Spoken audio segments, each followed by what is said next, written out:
The newly installed president, Kandakar Mushtaq Ahmed, is thought to be relatively pro-Western. He changed the name of the country from the People's Republic of Bangladesh to the Islamic Republic of Bangladesh. মুজিবকে হত্যায় যদি সবকিছু হয়, তবে বাংলাদেশের নাম people's Republic of Bangladesh থেকে বদলে কেন ইসলামিক রিপাবলিক অব বাংলাদেশ রাখা হয়েছিল? কে ছিলেন মুজিব? ভারতীয় উপমহাদেশের একজন অন্যতম প্রভাবশালী রাজনৈতিক ব্যক্তিত্ব। বাঙালির অধিকার রক্ষায় ব্রিটিশ ভারত থেকে ভারত বিভাজন আন্দোলন, ভাষা সংগ্রাম, ৬ দফা এবং পূর্ব পাকিস্তানের স্বাধীনতা আন্দোলনের প্রতিটি পরতে পরতে তার অবদান। কণ্টকময় সুদীর্ঘ সংগ্রামে বারবার তিনি জেল জুলুম আর মামলার শিকার হয়েছেন। কোনো কিছুই থামাতে পারেনি তাকে। বাঙালির হৃদয়ে চিরস্থায়ী আশ্রয় করে নিয়েছেন তিনি বঙ্গবন্ধু শেখ মুজিবুর রহমান, বাঙালি জাতির পিতা। Sheikh Mujibur Rahman, the central political figure in the struggle for independence. Was he a strict father, in fact?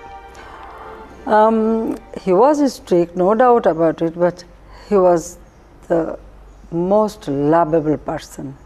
He was very caring father, very lovable father, and he tried to give us more and more time. Do you think first of your country or, for instance, of your wife and children? No, I feel for my country and my people. And then your wife and children? Then my family. I love my people more. My father loved his people more than his family. Yes. Yes. And we are proud of that. And you're proud of that? I'm proud of that, yes. Yeah, yes. আমি জানতাম না আপনাদের কাছে আমি ফিরে আসবো। আমি খালি একটা কথা বলেছিলাম, তোমরা যদি আমাকে মেরে ফেলে দাও আমার আপত্তি নাই, মৃত্যুর পরে আমার লাশটা আমার বাঙালির কাছে দিয়ে দিও, এই একটা অনুরোধ তোমাদের কাছে।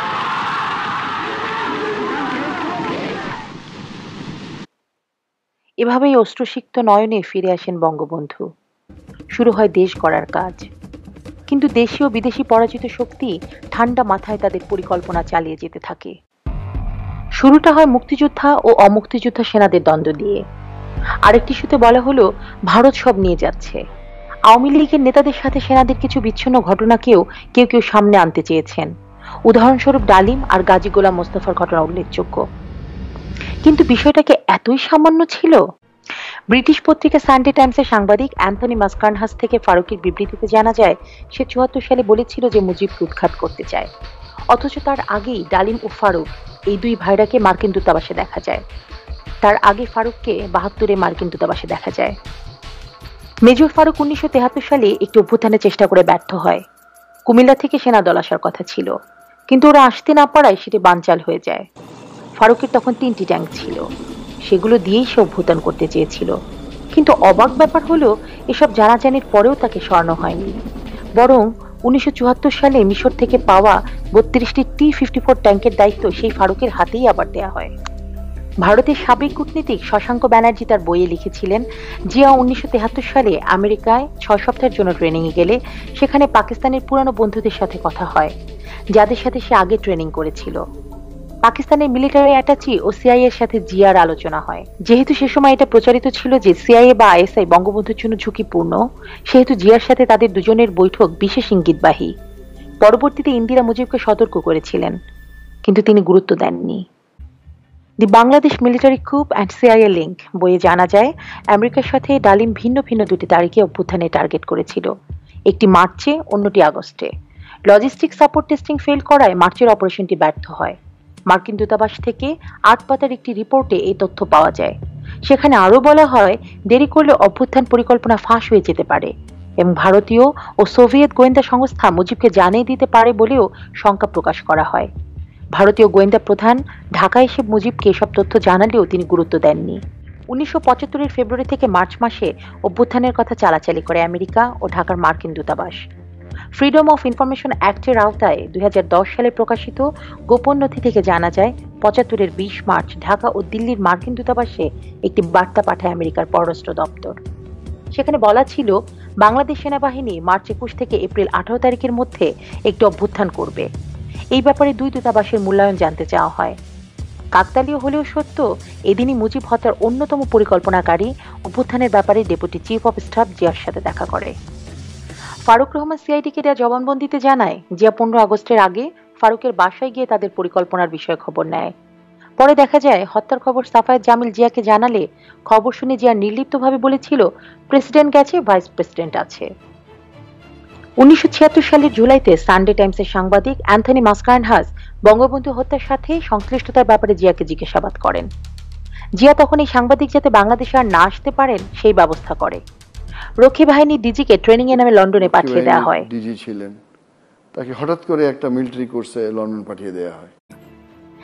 ডিজিএফআই ক্যান্টনমেন্ট থেকে সন্দেহের ভিত্তিতে একজনকে আটক করেছিল, যার কাছে হত্যাকাণ্ডের পুরো পরিকল্পনা জানা যায়। এই রিপোর্টটি ডিজিএফআই প্রধান আব্দুর রউফ বঙ্গবন্ধুর কাছে দিয়েছিলেন, কিন্তু এই টপ সিক্রেট চিঠির সারাংশ ডালিমের বাসায় ফোন করে জানায় প্রেসিডেন্সিয়াল সেক্রেটারিয়েটের কেউ না কেউ। এদিকে ভয়াবহ বন্যায় কৃষি প্রধান দেশ খাদ্য সমস্যায় পড়ে যায়। বিদেশি চক্রান্তে বন্ধ করে দেওয়া হয় শিশু খাদ্য। শুরু হয় দুর্ভিক্ষ। গোয়েন্দারা বলেন শেখ মুজিব 32 নম্বরের বাড়ি ছেড়ে বঙ্গভবনে যেতে রাজি ছিলেন না। তাহলে প্রশ্ন হলো, 32 নম্বরকে নিরাপদ করার যথেষ্ট ব্যবস্থা কি নেওয়া হয়েছিল? তারা দোষারোপ করেছেন একে অপরকে। সাফায়েত জামিল বলেন 32 নম্বরের নিরাপত্তার জন্য কুমিল্লা থেকে আসা একটি সেনাদল ঢাকার স্টেশন কমান্ডার লেফটেন্যান্ট কর্নেল হামিদের দায়িত্বে ছিল। আর কে এম শফিউল্লাহ দাবি করেন ঢাকার ব্রিগেড কমান্ডার সাফায়েত জামিলকে ব্যবস্থা নিতে বলার পরেও তিনি ব্যবস্থা নেননি। অপরদিকে সাফায়েত জামিল তা অস্বীকার করেন। এত কিছুর পরেও বঙ্গবন্ধুর অবিচল আস্থা ছিল তার দেশের মানুষের উপর। Human being suffers for a cause and I have suffered for a cause. I don't mind it. এই দুর্বল মুহূর্তে এগিয়ে যায় কুচক্রীরা। বঙ্গবন্ধু বলতেন যে কোনো বাঙালি আমার বুকে বুলেট মারতে পারে, এটা আমি বিশ্বাস করি না। You had to eliminate. You felt you had to kill him. Yes, I had to. The first obvious choice was General Zia, because at least he was not tarnished.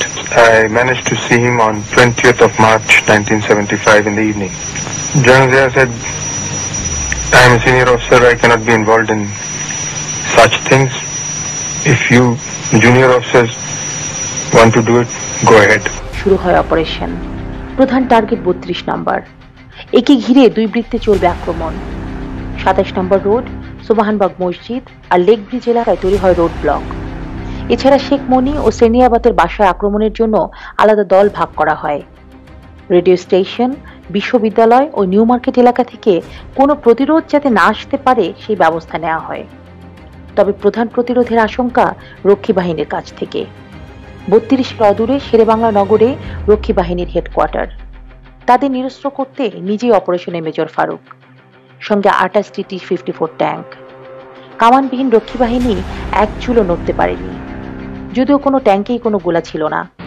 ততক্ষণে গুলির শব্দে A group of rebel army officers had taken matters into their own hands. The intention was to kill off the bloodline. খুনি lancer Mohiuddin বঙ্গবন্ধুকে দেখে ভড়কে যায়। পেছন থেকে বজলুল হুদা ও নূর চৌধুরী স্টেন গান চালায়। ঘাতকের গুলিতে লুটিয়ে পড়ে পিতার দেহে। তখন সময় ভোর 5:40। ঘাতকেরা একে একে হত্যা করে বঙ্গবন্ধুর স্ত্রী শেখ ফজিলাতুন্নেসা মুজিব, পুত্র শেখ কামাল, শেখ জামাল, শেখ রাসেল, কামালের স্ত্রী সুলতানা কামাল, জামালের স্ত্রী রোজি জামাল, বঙ্গবন্ধুর ভাই Sheikh Naser, SB officer Siddiqur Rahman, colonel Jamil ও সেনা সদস্য সৈয়দ মাহবুবুল হককে। একই সময় বঙ্গবন্ধুর ভাগ্নে যুবলীগ নেতা শেখ ফজলুল হক মনি ও তার অন্তঃসত্ত্বা স্ত্রী আরজু মনিকে হত্যা করা হয়। বঙ্গবন্ধুর ভগ্নিপতি আব্দুর রব সেরনিয়াবাদের বাসায় হামলায় সেরনিয়াবাদ ও তার কন্যা বেবি, পুত্র আরিফ সেরনিয়াবাদ, নাতি সুকান্ত বাবু, বড় ভাইয়ের ছেলে সজীব সেরনিয়াবাদ, আত্মীয় আব্দুল নঈম খান রিন্টু ও 3 অতিথি সহ 4 কাজের লোককে খুন করা হয়। There is a new pro-American military-backed government in Bangladesh this evening. It took power in a surprise pre-dawn coup. রেডিওতে কারফিউ সহ কঠোর হুঁশিয়ারি দেয়া হয়। সারা বাংলাদেশে সকাল হইতে সন্ধ্যা পর্যন্ত 24 ঘন্টার জন্য কার্ফিউ জারি করা হইয়াছে। পরবর্তী নির্দেশ পর্যন্ত এই কার্ফিউ জারি থাকিবে। বাংলাদেশ পুলিশ, বিডিআর, রক্ষী বাহিনীর সিপাহী ভাই বোনেরা, আপনারা সবাই সেনাবাহিনীর সঙ্গে যোগদান ও সহযোগিতা করুন। যারা অসহযোগিতা করিবেন দেশের বৃহত্তর স্বার্থের খাতিরে তাদের চরম দণ্ড দেওয়া হইবে। বাংলাদেশ জিন্দাবাদ। খুনের দিন মার্কিন পররাষ্ট্র দপ্তরে সকাল 8টায় কিসিঞ্জার জানতে চান মুজিবকে কি অভ্যুত্থানের সাথে সাথেই হত্যা করা হয়েছে। উত্তরে দক্ষিণ এশিয়া বিষয়ক সহকারী পররাষ্ট্রমন্ত্রী আথারটন বলেন, আমরা যতদূর জানতে পেরেছি পরিকল্পনাই ছিল তাকে হত্যা করার। আগের দিন যার খবর ছিল মহানায়ক হিসেবে 15ই আগস্টের পরে পত্রিকাগুলোকে শিরোনাম করতে বাধ্য করা হয় যে হত্যাকাণ্ড নাকি হয়েছে ঐতিহাসিক প্রয়োজনে। সেনা নিয়ন্ত্রিত গণমাধ্যমে আরো বলা হয় হত্যাকাণ্ডে স্বস্তির নিঃশ্বাস ফেলেছে জাতি। যে লোকটি দেশকে স্বাধীনতা এনে দিয়েছিলেন, পুরো পরিবার সহ তার হত্যাকাণ্ডটি ধামাচাপা দেওয়া হয় কঠোর গোপনীয়তায়।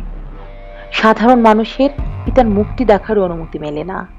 খুনিদের বিচার করা যাবে না, এই মর্মে 1975-এর 26 সেপ্টেম্বর জারি করা হয় দায় মুক্তির অধ্যাদেশ। সপরিবারে বিদেশে পালিয়ে যাওয়ার সুযোগ করে দেওয়া হয় খুনিদের। 21 বছর পর 1996 সালে আওয়ামী লীগ পুনরায় সরকার গঠন করে এবং খুনিদের দায় মুক্তির ইন্ডিমনিটি অধ্যাদেশ বাতিল করে। 2 অক্টোবর 27 জনকে আসামি করে ধানমন্ডি থানায় মামলা করা হয়। 97-এর 12 মার্চ বিচার শুরু হয় এবং 2009-এর 19 নভেম্বর আপিল বিভাগ চূড়ান্ত রায় দেয়। 2010 সালের 28 জানুয়ারি রায় কার্যকর করা হয়। মেজর অবসরপ্রাপ্ত Bazlul Huda, lieutenant colonel Syed Farooq Rahman, lieutenant colonel Mohiuddin Ahmed, lieutenant colonel Sultan Shahriar Rashid Khan ও লেফটেন্যান্ট কর্নেল AK মহিউদ্দিন আহমেদের ফাঁসি কার্যকর করা হয়। জিম্বাবুয়েতে পলাতক অবস্থায় 2001-এ মারা যায় লেফটেন্যান্ট কর্নেল আজিজ পাশা। মৃত্যুদণ্ডপ্রাপ্ত 6 খুনি এখন পলাতক আছে। মোসলেম উদ্দিন খান জার্মানিতে, খন্দকার আব্দুর রশিদ লিবিয়ার বেনগাজিতে অবস্থান করছে, মাঝে মাঝে পাকিস্তানে যায়। শরীফুল হক ডালিম নাইরোবিতে থাকে, সেও মাঝে মাঝে পাকিস্তানে যায়। AM রাশেদ চৌধুরী যুক্তরাষ্ট্রের লস অ্যাঞ্জেলসে এবং আব্দুল মাজেদ সেনেগালে আছে। যে দুজন সরাসরি বঙ্গবন্ধুকে গুলি করে তাদের মধ্যে বজলুলের ফাঁসি কার্যকর হলেও অপরজন HMB নূর চৌধুরী জার্মানি থেকে কানাডায় পলিটিক্যাল অ্যাসাইলাম পেয়েছে।